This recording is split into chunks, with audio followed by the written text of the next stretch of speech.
Clint Eastwood kicked off Jimmy Kimmel's show after fiery confrontation. The night was supposed to be a celebration, a tribute to a Hollywood icon whose legacy stretched across decades. At 94 years old, Clint Eastwood was promoting what he publicly called his final film, a deeply personal project titled Frontier Mercy, a story about justice, aging, and redemption in the unforgiving American West. The buzz around it was enormous. Critics whispered it might be his best work since Unforgiven. The Oscars were practically calling his name. As part of the press tour, Eastwood's team reluctantly agreed to have him appear on Jimmy Kimmel Live, a show Clint had turned down for years. He wasn't fond of a late-night fluff, nor was he eager to become the butt of a modern comedian's joke. But this was different. This was his farewell. It was time to speak his truth. Backstage before the storm. The mood backstage was tense. Clint had arrived early as he always did, dressed in a simple charcoal suit and with a firm grip on his cane.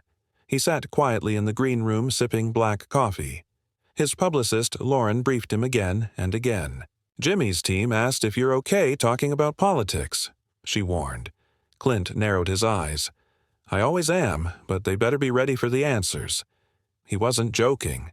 Over the years, Clint had earned a reputation for being unfiltered, never cruel, but never restrained either. Whether people agreed with him or not, they respected the man for never selling out, never playing by the script.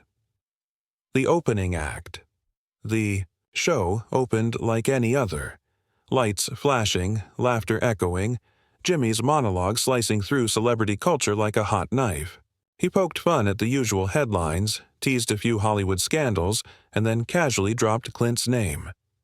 Our next guest is a true legend, though I hear he still thinks tick-tock is a sound a clock makes, Jimmy joked to mild laughter. Please, welcome, Clint Eastwood. Clint walked out to roaring applause. The audience stood. Even Jimmy was visibly surprised at the outpouring of admiration. He extended a hand, but Clint simply nodded in acknowledgement, already settling into the guest. Chair. What followed started off calm. Nostalgic stories about the good, the bad, and the ugly. Gran Torino and his time directing $1 Million Baby. Jimmy cracked jokes. Clint grinned politely, but then the tone shifted the confrontation. So, Clint, Jimmy said, flipping through his cue cards, you've been known for your, let's say, classic views on America. Some would call them old-fashioned. How do you think they fit into today's woke culture? The room went still. Clint raised an eyebrow. Woke culture? He asked flatly. Jimmy laughed nervously. Yeah, you know, all the changes in how we talk about race, gender, politics. Do you think your cowboy values are out of place now? Clint leaned forward, eyes sharp. You know, Jimmy, he said, there was a time when a man could walk into a room, say what he meant, and leave with his dignity intact. Now, you say the wrong word, and they tear you down. They cancel you, erase your legacy, tell you your experience no longer matters. That's not progress. That's cowardice dressed up as compassion, the audience murmured. Jimmy blinked. I mean, sure, he said, but isn't there something to be said for evolving? For listening? For checking privilege? Clint smirked. I've been listening. For 70 years, son. I fought in a war. I built a career from the ground up. I've directed more films than you've made jokes. Don't talk to me about privilege. The audience gasped. Jimmy forced a smile. All right, let's not get too serious. No, Clint interrupted, voice rising. You invited me here. You wanted the legend, but you didn't want to hear what a legend actually has to say. You wanted a meme, a soundbite. Jimmy tried to shift gears. Okay, let's play a game called I'm Not Here to Play Games, Clint snapped. I came to talk about Frontier Mercy, a film about pain, about consequences, about the cost of staying silent when truth matters most. But you're not interested in that, are you? You're interested in clicks. By now, the audience was stunned. Some clapped, some booed. The director of the show could be heard whispering into the headset, asking if they should cut to commercial. Security stepping in. Jimmy looked visibly flustered. "Look, Clint, we respect you." "Then respect what I came here to do," Clint said. "Or don't invite me." Jimmy stood up. "Okay, we're going to take a quick break." But Clint was already rising. "Don't bother." And just like that, Clint Eastwood walked off the stage. No cue from producers, no cut to commercial, just the echo of his shoes across the studio floor. Security approached, but Clint waved them off. "I'm not your problem," he said calmly. "Your problem is pretending to care about voices like mine, when all you want is a controversy." Matheth. The footage was never aired in full. ABC released a heavily edited version of the interview with most of the confrontation cut. But someone, an intern perhaps, leaked the raw feed online, and he exploded. The clip went viral. Clint Eastwood trended for days. Opinion was split. Some called him a dinosaur, clinging to outdated ideals. Others hailed him as a truth-teller, refusing to bend to Hollywood's ever-changing morality. Jimmy Kimmel's show faced backlash for allegedly provoking the guest. He later addressed the incident saying, "We love Clint. We just didn't expect that." Clint, on the other hand, gave no further interviews. He returned to Carmel, California, where he spent his days quietly. He never commented on the viral clip, nor did he apologize. Legacy. Months later, Frontier Mercy was released. It became a box office sensation and a critical masterpiece. The Academy nominated it for 6 Oscars. In his acceptance speech for Best Director, Clint said only this: "Truth doesn't age, and neither does courage." And with that, he walked off the stage just like he did on that unforgettable night. The night, Clint Eastwood reminded everyone that in a world of sound bites and staged laughter, there's still power in saying exactly what you mean. The night after the confrontation, Clint Eastwood sat in his modest study, surrounded by memories. Framed photos lined the shelves, moments frozen in time. A young Clint on horseback. A candid snapshot from the Dirty Harry said. A handwritten note from Nelson Mandela after Invictus. He wasn't watching the news. He didn't need to. His phone buzzed every 5 minutes, missed calls from agents, messages from directors, texts from old co-stars. Saw what happened. Damn, you said what a lot. Of us wanted to. Proud of you, old man. But among them was one that made him pause. It was from his daughter, Allison. Dad, I'm proud of you. You've always stood by what you believe, but please take care of yourself. The world's louder now and less kind. He read that message 3 times before turning off the phone completely. Hollywood reacts. The entertainment world didn't take long to react. The next day, The View opened with the topic.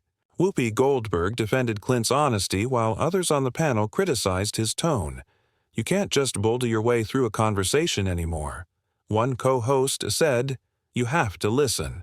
Howard Stern, however, went the other way. He's Clint, freaking Eastwood. If he wants to drop truth bombs, let him. This is the guy who stared down the whole Western genre and changed it.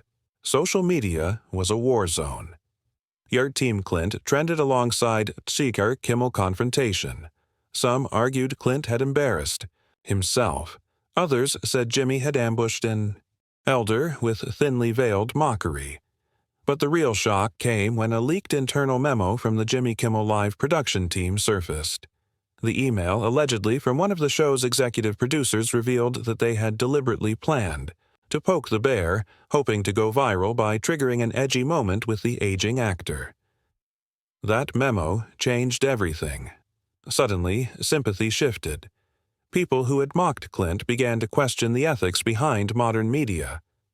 Were these interviews really about celebrating artists or just mining them for drama? An unexpected alley. A few days later, someone unexpected reached out.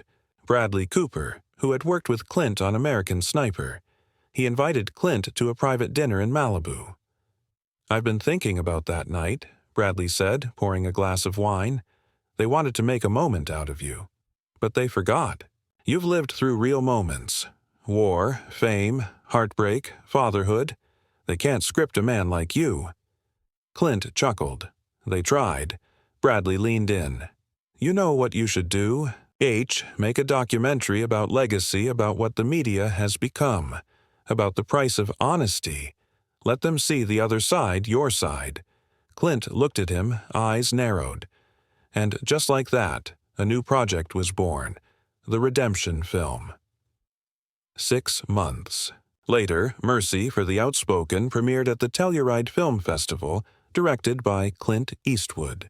It was a raw, unfiltered documentary that used interviews, archival footage and behind-the-scenes insights to show the gap between modern celebrity culture and the values of past generations.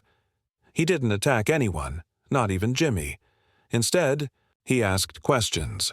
Quiet, piercing questions. When did we start punishing people for growing old? When did listening become weakness? And when did we stop allowing space for discomfort? The place where real conversation lives. Critics called it haunting, stunning, a master's final lesson to a world drowning in noise. The film was nominated for a Peabody Award. It was screened at universities. Even Jimmy Kimmel, during a rare moment of humility, acknowledged the film in a monologue. Clint Eastwood may have walked off my show, but he walked into something bigger, a conversation we all needed to have, a quiet goodbye. In the spring of the following year, Clint Eastwood announced his retirement from public life. No big press conference, no farewell tour, just a letter posted to his official website. "I've told the stories I needed to tell. I've said what needed to be said. And now I'll be where I belong, on my porch, watching the sunset with the woman I love and the wind in my face. If there's one thing I've learned, it's this. Speak when your voice shakes. That's when it matters most." Clint. Hollywood dimmed its lights that night. Legacy sealed. Years later, young filmmakers would reference Mercy for the Outspoken as a turning point. A moment when the industry looked itself in the mirror and saw not a machine, but a reflection of its own insecurities. Clint Eastwood, the cowboy who once walked alone through dusty towns, had taken one final stand not with a gun, but with truth. Unapologetic, unedited, undeniable, and though he had been kicked off a show, he walked into legend. After retiring from public life, Clint Eastwood truly disappeared. No interviews, no red carpets, no photos.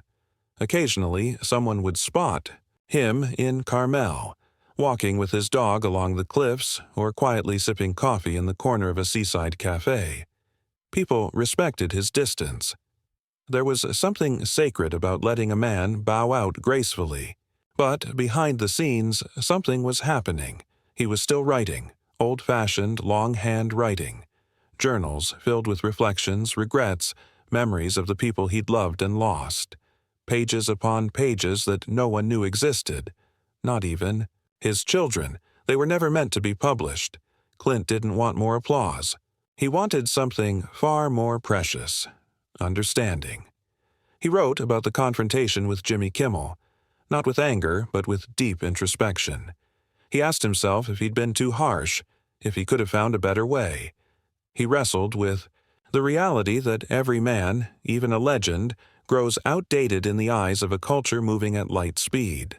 But in those pages, he also found peace.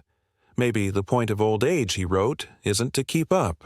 Maybe it's to slow down just enough for others to catch something timeless before it slips away. The Vault. 2 years after his quiet retreat, Clint Eastwood passed away peacefully at home. He was 96. There were no headlines at first. His family honored his wish for a private burial. The news broke 4 days later. Hollywood stopped.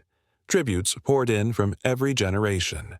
Actors, directors, presidents, soldiers, farmers, fathers. Everyone had a story. Everyone had been touched by the man who had once said, "I don't pretend to know the answers, but I damn well won't be afraid to ask the questions." But the biggest surprise came not from Hollywood. It came from a storage unit in Carmel. Clint's attorney, following detailed instructions in his will, handed over a thick sealed binder labeled to be opened only if they still care. Inside were the handwritten journals along with a note. If someone finds something worth sharing, go ahead. If not, no harm done. I've already had my say. The journals were eventually published as a book titled The Last Ride. Notes from a Man Who Never Blinked. It became a global bestseller, but the final entry in the book is what left readers in tears. The twist, a letter to Jimmy. Tucked into the final pages was a sealed letter addressed to one man, Jimmy Kimmel. It read, "Jimmy, you were right about one thing. The world has changed, but maybe I was right too. Maybe we've lost something in that rush. I didn't walk off your show because I was angry. I walked off because I knew the conversation we both wanted wasn't possible on a stage surrounded by laughter signs and commercial breaks. We needed a fire pit and no cameras.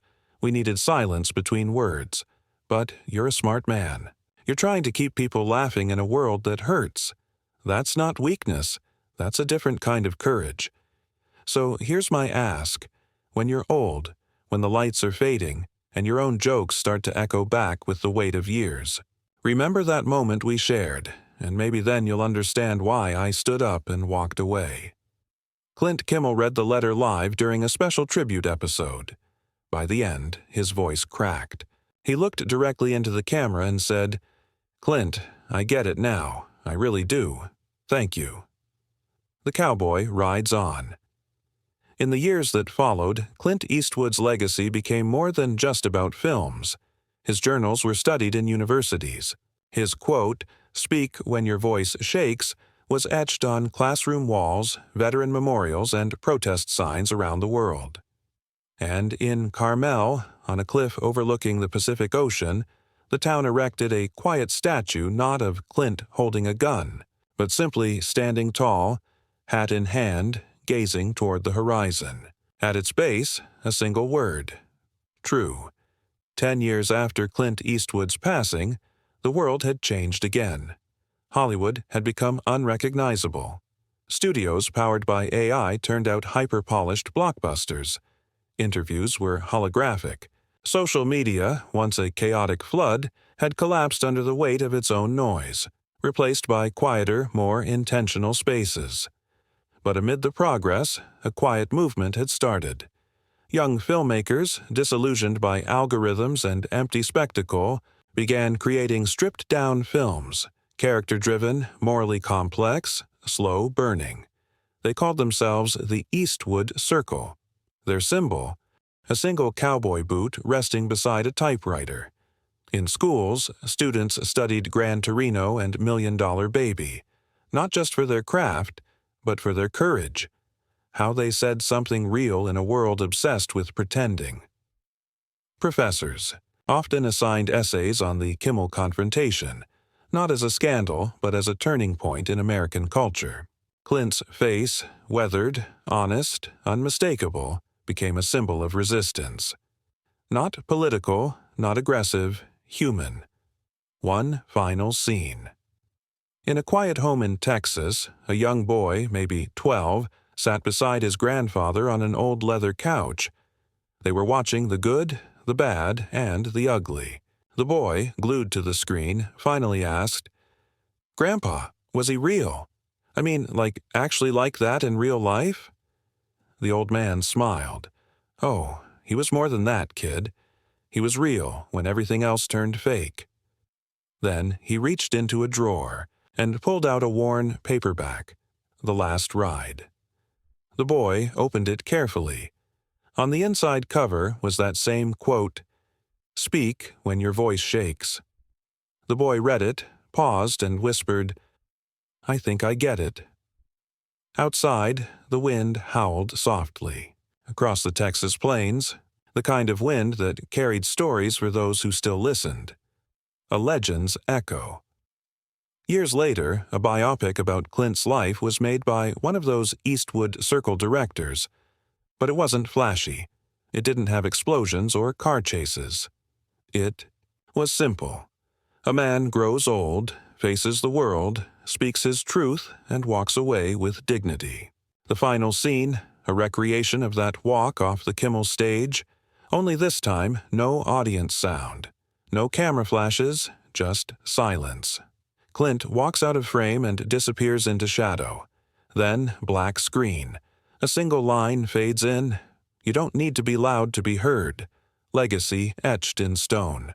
At the Academy Museum in Los Angeles, there's now a special wing, the Storyteller's Hall.